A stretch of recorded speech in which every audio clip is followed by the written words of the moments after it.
today's broadcast. Thanks for tuning in. I'm Davina, and I'm an aspiring American migrant who hopes to bring my understanding and insight into American politics from the outside, to use that energy to good purpose within America. And there's lots of things an outsider can help with, because sometimes living in a country you can become desensitized, or you can be exposed to very purposeful disinformation campaigns from educators linked to preserving certain ideas of America that don't correspond entirely exactly with reality. Hello, Knowledge El-Shabazz, nice to see you. So I'm thinking of textbooks because I've recently been sharing an article published in The Root about various textbooks used by Republican senators who have opposed the 1619 Project. That is to say, have opposed helping American children have an understanding of the role that slavery played in forming America's Constitution, in developing America's economic superpowers that created America as a geographic superpower, geopolitical superpower in its early days, and the transition, the reluctant, often foot-dragging resistance to letting go of those sources of wealth, and the persistence of hierarchical classism along racial lines, as well as along lines of poverty versus wealth. So we're going to have some big conversations, and look at the news and do things like that. So Miramax just subscribed. Thanks, Miramax. Molly's here too. Hello, Molly. I'm planning to share a video that Molly brought to my attention. I'm always grateful when people tag me in or send me important videos. Videos are a really important medium for communication in this day and age, because the elephant in the room is that we all suffer from information overload. And that is a precondition for the flourishing of fascism, when people are feeling a little overwhelmed, disheartened, and potentially unsafe. So 9/11 was certainly a precipitating factor in making Americans feel a little more insecure about their safety in their own country, for good reason. They were the subject of a significant terror attack that killed thousands of their citizens and emotionally terrorized all the other 330 million of them at the time. John Smith is here saying hello from Chicago. Hello, John Smith. So if we are looking at history and saying 9/11 is a precipitating factor that has strengthened conservative elements around the world, and conservatism has a potential danger of leading to fascism, just as liberalism on the left, or advocating for the interests of the hoi polloi, the working people, also has the potential to devolve into communism. You have to watch out for both ends of the continuum to devolve into their authoritarian counterparts or their authoritarian manifestations, like Pokemon evolving, but evolving in a really bad way. So at the moment, those conservatives are doing a lot to illustrate that they're evolving into fascism. The Republican Party is showing a huge discrepancy between reality, observable reality, verifiable reality, and complete fabricated falsehoods, such as the confected Arizona audit, where they've been searching for bamboo, and their repeated claims that Trump won the election, or that his claims of election theft justify huge Republican campaigns to legislate in order to make voting more difficult. They're like, we'll raise the bar to eliminate this threat of so-called election fraud that Trump talked about a lot, that was thrown out in 62 different court cases because of a lack of any basis in reality. But the fact that Republicans persist with those lies and that fabricated story about the election and about the aftermath of the election, that they're also telling big porcupines about the insurrection. And that's a hard job for them it's a hard sell for them considering the amount of available footage of the insurrection and the ongoing stories of the various arrests of people who were involved in the violence, mayhem, and attempted overthrow of the government on that day. Oh, it says my internet connection's a little shaky at the moment. Oh, picked up. All right, so what I have open first of all is Maricopa County. Jack Sellers is someone, we'll find out who Jack Sellers is. He is presumably official. Ah, yes. Jack Sellers is the chair of the Maricopa County Board of Supervisors and former vice mayor of Chandler. Now, why this is important is because he's asked the cyber ninjas and the Senate Republicans. So the Senate Republicans of Arizona, the state of Arizona, contracted a company with no election experience called Cyber Ninjas to conduct an audit of the Arizona election results that had previously been audited, had confirmed Joe Biden's victory in that state, which wasn't altogether surprising given the death toll from COVID and the perhaps suspicious way in which some Arizonans would have viewed Donald Trump because of his mistreatment of one of their beloved senators, John McCain. John McCain and his the outspokenness of his wife, Cindy McCain,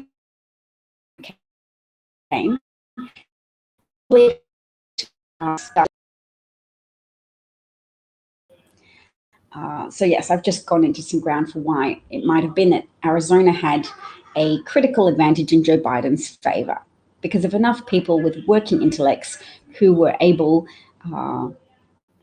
to question their identity as automatic supporters of whatever Trump said, and that de-automatization gave them fruitful soil to plant in doubts that Donald Trump's approach to COVID was good. It certainly wasn't good. And that Donald Trump's approach to anything, to business, he certainly caused a huge economic downturn with his murderous, negligent response to a pandemic crisis. Now, I've covered that, yes, so the Maricopa County chair, what's his position again? Chair of the Maricopa County Board of Supervisors, that he has asked Senate Republicans and their contractors to preserve all documents related to your audit. The actual hold notice, oh wow, says because of the wrongful accusations that the county destroyed evidence, the county or its elected officers may now be subject to or have legal claims, i.e. we might sue your ass, Senate Republicans and your contracted Cyber Ninja audit company. Likewise, he writes, we have reason to believe that this audit is not being done in accordance with Arizona law. Accordingly, as set forth in detail below, you must preserve all documents related to your audit. Oh, wow, in the letter, he literally uses quotation marks around the word audit to highlight the questionable nature of this audit. Oh, yeah, Molly says my connection is going, you're breaking up. Oh, now it's improved? Excellent. Why is Phil being moderated out? All right. So yes, it's Phil is here and notes that the Arizona audit is just another Republican grift. I'm going to expand on your comment, Phil, and say it's more than a grift, isn't it? It's a justification for the Republican efforts to slow roll a second insurrection through so heavily gerrymandering districts and so heavily rolling out new legislation that will make it more difficult for Democratic-leaning people to access the vote. And they are using language that claims to be neutral and helpful. They say we're standardizing polling locations when what they're doing is creating potentially huge queues by standardizing one polling place for a rural area and one polling place for an urban area without acknowledging the reality of differences in population density. I mean, they understand it. They understand very well that what they're doing by standardizing those polling locations, they will be giving access to voting for rural people, easy access, and creating huge 10, 12-hour voting queues in highly populated urban areas that will now be serviced by only one standardized polling place, which is a poll tax on the time of people who live in those urban areas, and highlights the fact that there is an urban and rural divide in reality right now. Urban people are engaged with reality, and rural people are more likely to be indoctrinated by conservative media that is, at this moment in time, outright lying to them about the outcome of the election, about what the judicial system of America found in relation to the election, because the judicial system at least held up strongly. Even Trump appointed judges and said there is no evidence of these claims of election fraud. It's baseless. There is not widespread election fraud. There are 3 people who voted for Trump. One man who murdered his wife and then voted for Trump on her behalf. One man who used his dead mother's name to vote a second time for Trump.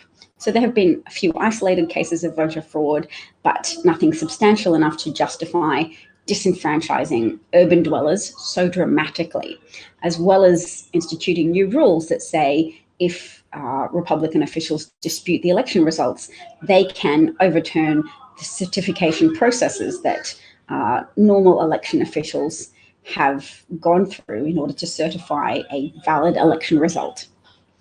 So John notes that they're trying to steal 2024, absolutely, and 2022.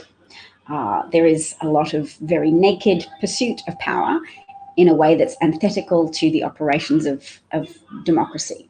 So there's a slow-rolling second insurrection happening, and I'm keen to talk about it using that inflammatory language because, yes, the language is inflammatory, but the reality is inflammatory. What they are trying to do is heavily anchored in theft from people of their political power, theft of their access to the vote, and so theft of power. Nancy, you keep saying nearly 50% of the population support that BS. Yesterday, I note you raised the idea that 46% of people don't believe in the election results. You're accessing exaggerated figures. I just have to say that because pointing out dangers is important, but excessive misrepresentation of figures is also not okay. We have to engage with reality. It's not 50% of the population that support this. It's nearly it's approximately 70% of Republicans, and Republicans are 29% of the electorate. So you're maxing out at about 19% of the American population that do buy into this fabricated reality that there was substantial election fraud, that Trump was the one stolen from, and that therefore the insurrection was justified because that was just frustrated individuals and probably some Antifa as well, blah, blah, blah, whatever it is that they need to avoid feeling culpable for their part in supporting a dangerous criminal who tried to overturn democracy as well as murdering hundreds of thousands of America. Yeah, I shouldn't be hostile to Nancy because you are trying to share what you believe to be true. You can share that poll with me, but I'm contending very strongly to you that the poll is representing Republican votes, or that the poll itself is slanted, because it's been broadly established that, yes, a high percentage of Republicans believe that. Republicans do not constitute 50% of the country. There's Republicans, there's Democrats, and then the largest voting subsection of the population is independents. And some independents lean Republican as well. But I'll tell you now, people who are not heavily immersed in Republican propaganda do not accept that Donald Trump won the election. So maybe we're talking past each other and you're talking about something else, like a smaller subset of that. But yes, for all intents and purposes, I just like to say, put my position on the line and say, I don't believe you that 59% of people believe that Trump won the election, because from the information I've seen, it's a subset of Republicans, and Republicans are only a 29% subset of the population. Sheldon's here. Hello, Sheldon. Sheldon says Biden's successful and effective COVID programs were not supported by any Trump Republicans. The next Biden proposal, infrastructure and jobs plan will again depend on the Senate reconciliation process that doesn't require support from the do-nothing Trump Republicans or the obstructive Republicans. Even though the Democrats reduced the overall cost of the proposal by 25%, the Republicans refused to get involved. Yes, they are obstructive to any legislation that works to the good of the American people, because their style of governance is pseudo-populism, whereby you cause harm to the people, to your constituents, safe in the knowledge that people in pain don't think clearly, and that people in pain will continue to watch Fox News and buy mischaracterizations of America. They will buy, if they're in pain, if they're in financial pain, they're more ready to buy Republican explanations of why that pain exists, namely that migrants are stealing their jobs and people of color are jeopardizing American safety, and that it's those dang baby-eating Democrats. I need a reformed Republican counterpart to be my co-host on this show and make sure I don't overstep the mark in generalizing, and can help me introduce a less fringe argument and say, okay, not all Republicans think that Democrats eat babies, but a significant proportion of them do believe that Democrats are out to harm babies through their embrace of reproductive choice policies. Nancy says, unfortunately, I live in a very red area. 46% is real here. Oh, Nancy, I'm absolutely prepared to agree with you on that. In red areas, 46% is probably a conservative estimate. Yes, very red areas, absolutely. The penetration of conservative disinformation campaigns is very high. Sheldon says the Democrats are trying to work with the Republicans, but they are having none of it. Now, Joe Biden was the vice president for Obama for 8 years. And as far as I understand it, Obama now recognizes that all his efforts to be conciliatory with Republicans, to adjust his Affordable Care Act policies to help win over Republicans, that was all to no avail. The Republicans still didn't vote for the ACA, and that Obama said in his biography that he'd learnt his lesson. He wished they'd gone bigger with a recovery package and bigger with all their programs, because they were never going to win Republican cooperation. Republicans pay lip service to the idea of bipartisanship and working for the good of the American people, but that is not their true modus operandi. That is their bipartisanship is their cover story. Pseudo-populism is their practice. I'm enjoying talking to you guys. I just have to say, I'm enjoying the ability to straight talk. I was just in a clubhouse room where people are trying to practice civilized conversations. You speak your mind forthrightly, but there is the idea of don't tread on anybody's toes too much. And if you condemn Republicans in a very thorough manner, it might make you look extreme. There is an unspoken natural downward pressure on forthright denunciations of Republicans, because they're trying to pursue bipartisanship. And I want to say that across American history, there are certain demographics that lose out every time people pursue bipartisanship. And that is the interests of Black Americans, because when people say we're trying to be colorblind or neutral, or at least attribute good faith operations to Republicans, the people losing out in that scenario are people whose realities go unacknowledged, people whose situations go unaddressed, people whose injustices go unrepaired. Hey, I'm on fire today. That is a good summary of what happens when Americans become over devoted to the idea of partisanship. So that's a danger right now. Although at the same time, against that danger, you have a lot of motivated Americans now who are willing to denounce Republicans, because they understand that their family member's death and that their own family's loss and suffering is directly attributable to the small government inaction, small government neglect of the American people. Donald Trump had his campaigning hat on perpetually while in office. He was always trying to maneuver to stay in power because he understood his power had been illegitimately gained through the collaboration of his campaign team with the Russian intelligence operatives who were coordinating with the Russian government. He understood that his power was won illegitimately, therefore he always governed with an eye to maintaining his seat on that illegitimate throne. And he never was honest with the American people about COVID. He was trying to campaign that he was great at deal making with China as the pandemic began to unfold. So he lied about the nature of the pandemic threat. He said China had it all under control and America had nothing to fear.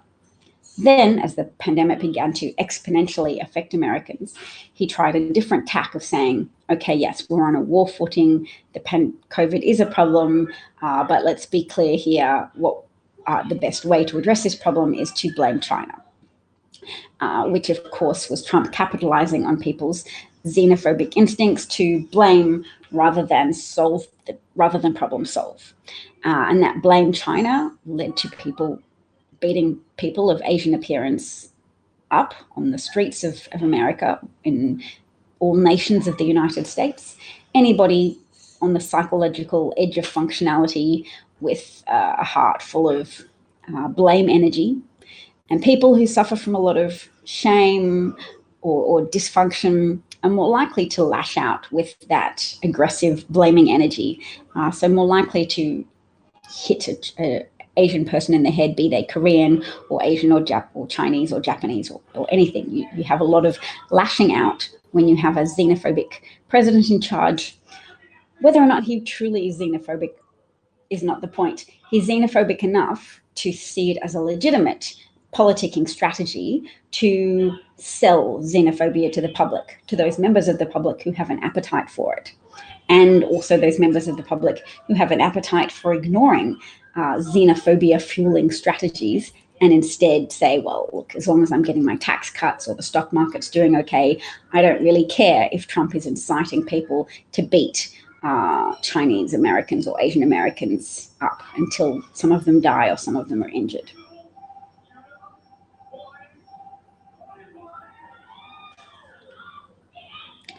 Thank you, Sheldon. Sheldon gave me a Super Heart Award. Maybe I'm delusional that my rhetoric and my analysis is on fire tonight, but I think I'm doing good. I've got some energy. I missed you all yesterday because my son beat up my computer just by pressing all the keys for fun until the mouse froze. So I couldn't broadcast yesterday. I hadn't solved the problem yet.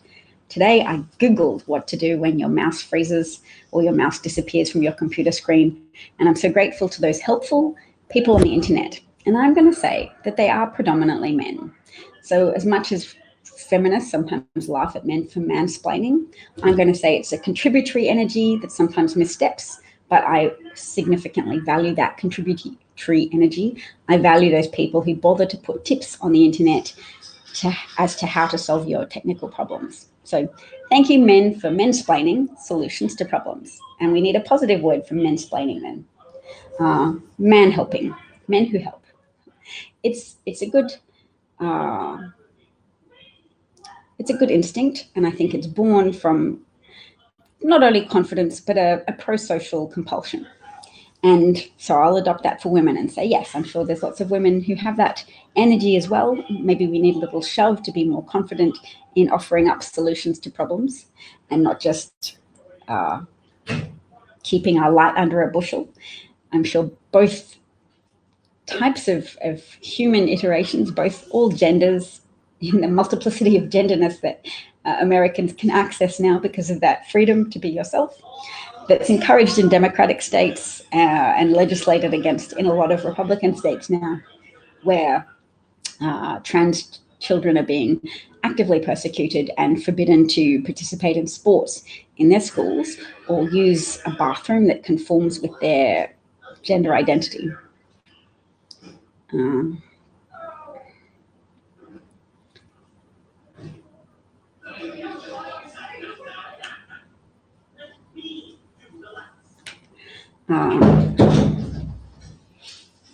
Hi, hubby. How are you? Good. That's good. All right. Well, I've been broadcasting for 24 minutes. I think it's probably a reasonably good time for me to go. I'll just cover a couple of other points. So I covered that Maricopa County Board is probably going to sue the Senate Republicans and their contracted audit group because they're conducting that audit poorly. And I've explained that this is a sign, not of the apocalypse, but a sign of a slow rolling second insurrection, second effort to subvert American democracy by making it so difficult to vote and so easy to overturn voting results that are undesirable to Republicans. If Republicans don't like that the American public overall didn't elect Donald Trump, there are now officials that will have the ability in different American states to overturn those results and to say, no, the 2024 Republican candidate really did win the election, and we're not going to certify the results for Joe Biden or Kamala Harris, whoever is the Dem candidate. Then we're going to certify the results against all evidence. We're going to say we think they brought over some votes from China. We think they messed it up. We're just going to say the clear winner here is Trump or Trump Jr. or Ron DeSantis or Tom Cotton or whichever benighted candidate they run. It's so fun to say benighted here and not try and sound indulgent bipartisan pleasantries. Bipartisan pleasantries are good to showcase the benefits of civilization. Civilization is nicer when people aren't yelling or getting upset with each other. Sure, in the same way, I don't support war. War involves bombing people and death and destruction's bad. But when you have Hitler and he's trying to take over the continent, there are points at which you have to say, oh, are we going to defend what is ours and what we cherish? And democracy is not just an abstract concept. It's something that keeps us safe, and it's something that has the intention of balancing out the interests of the hyper-wealthy against the interests of the wage earners, the middle class, the working class, etc.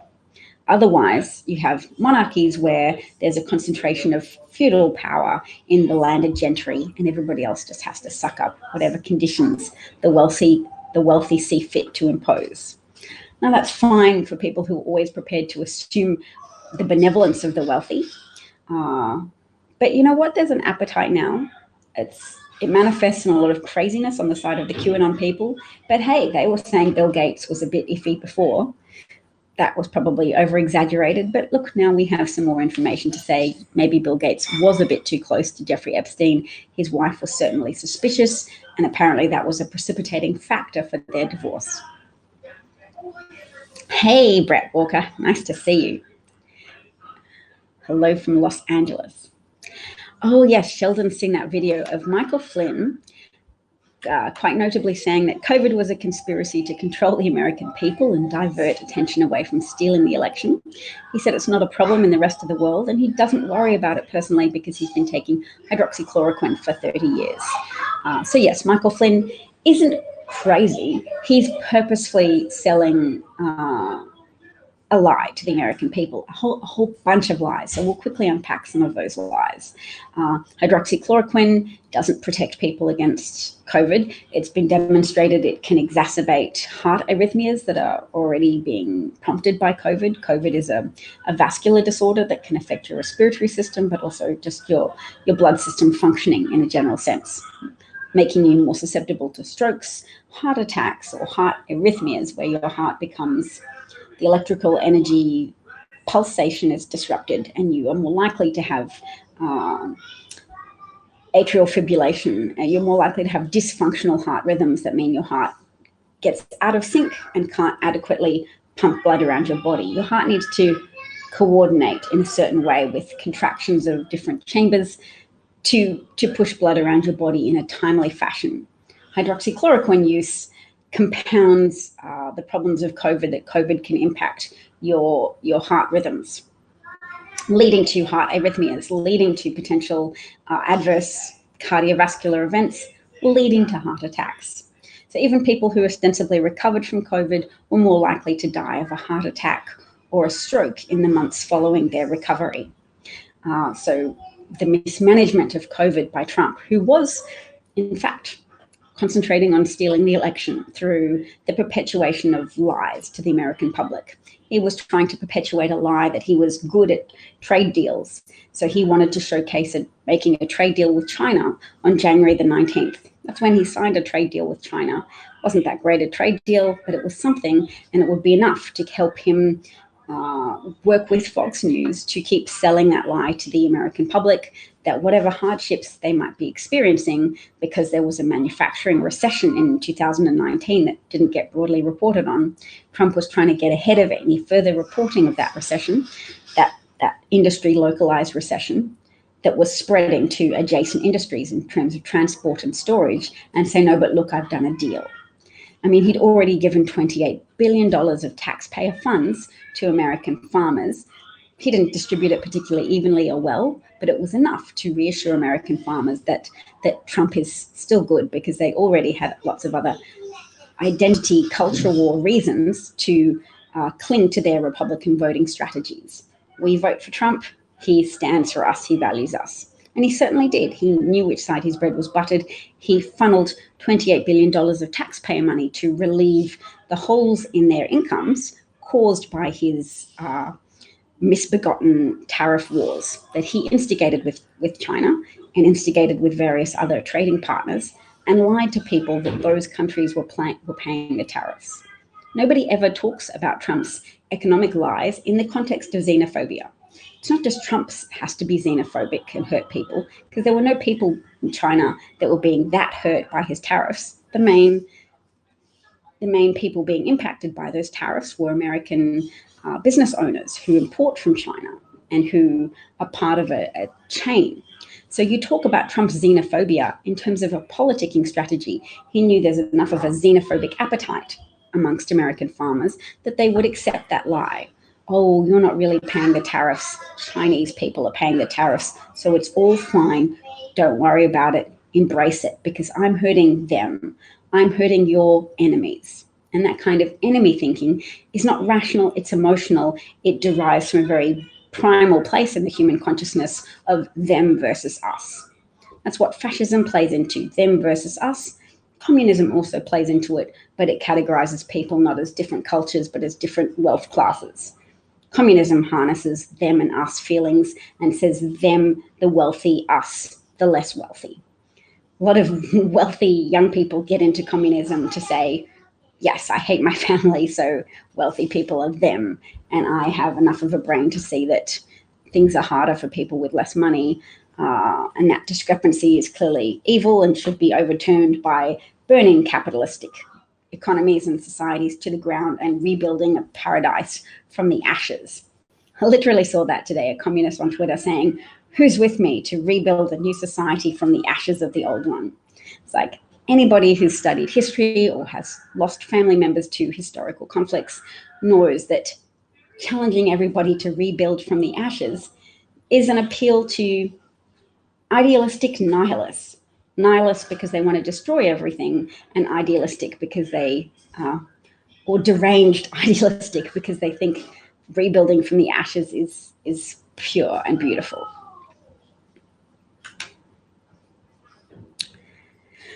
Bob's here. Hello, Bob.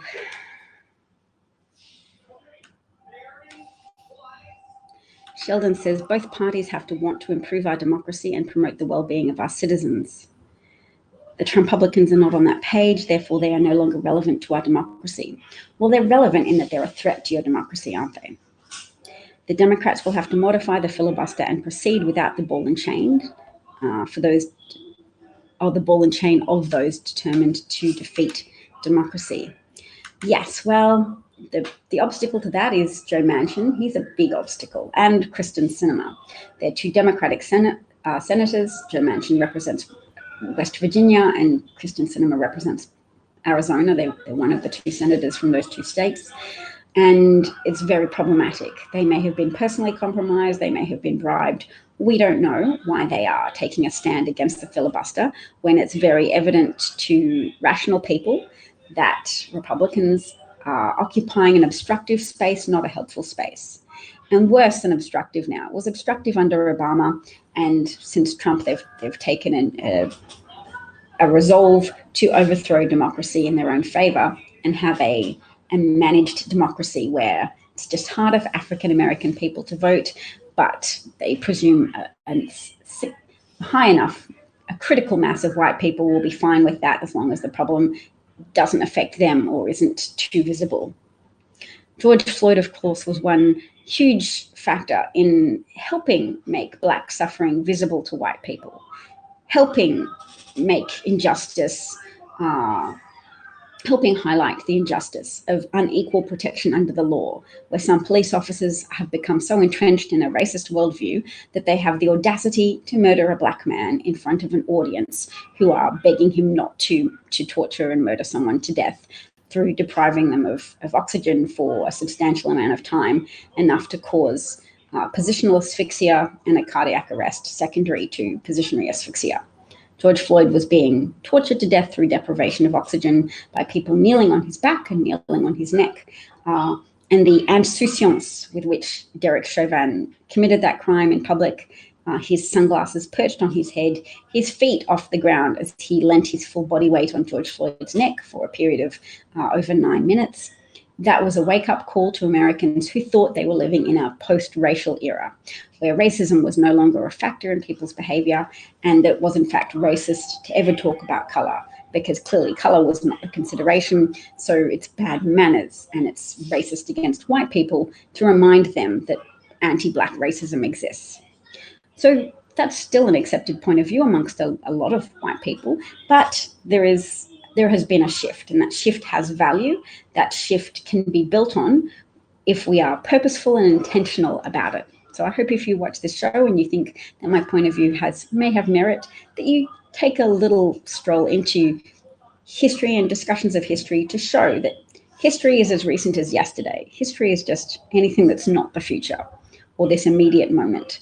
But it affects and informs this immediate moment. There have been riots by white people across time in the United States. There were riots and political insurrections in response to elections in, 1876? When was Reconstruction? No. When did Reconstruction end?